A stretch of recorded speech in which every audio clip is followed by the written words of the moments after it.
I was 20 years old and only a few days into a new job, but one of my coworkers was kind enough to include me in an invitation to a barbecue at her house on the weekend.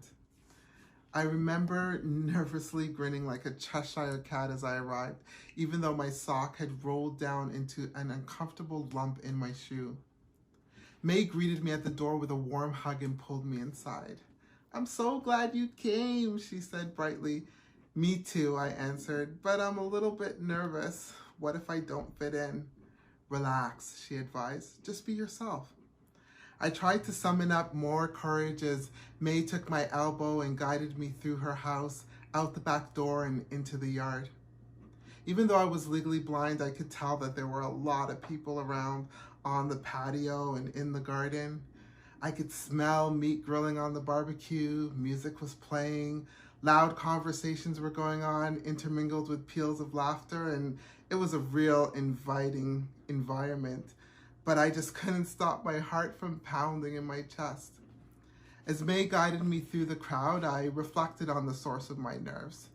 Being a person with a disability, I just hadn't had a lot of opportunity to experience social norms like parties and get-togethers, even though I very much wanted to.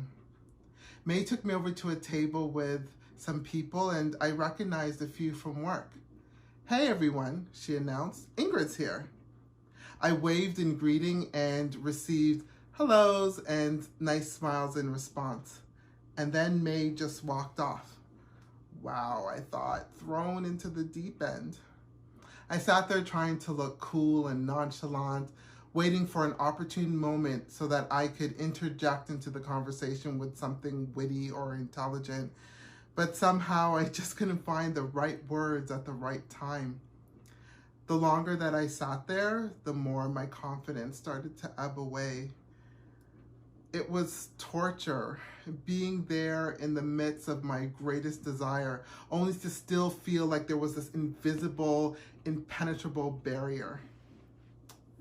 I was so close that I could clearly see the joy of connecting going on all around me, hearing the laughter of camaraderie. I could smell friendship in the air. It felt so close that I could almost taste belonging. Almost. I just couldn't seem to get there on my own. And then I felt a tap on my shoulder and May had come back. She pressed a cold drink into my hand and sat down beside me. I was so relieved to have something to do that I took a long sip. She squeezed my hand reassuringly, and in a matter of seconds, May brought me seamlessly into the ongoing conversation. "Oh, Mark," she said, "that is so interesting because you know what? The other day, Ingrid was telling me something about that. And suddenly my voice and my laughter was joining everyone else's and I was in it. I was part of the crowd." And May interjected for me several times through the evening, making sure that no matter what was going on, that I was a participant too. That night, I saw kindness at its finest. I saw for the first time that it could actually move beyond just being polite and nice. Kindness with intention can make pathways to building relationships and connection. That night, inclusion was made real to me for the very first time. It was great.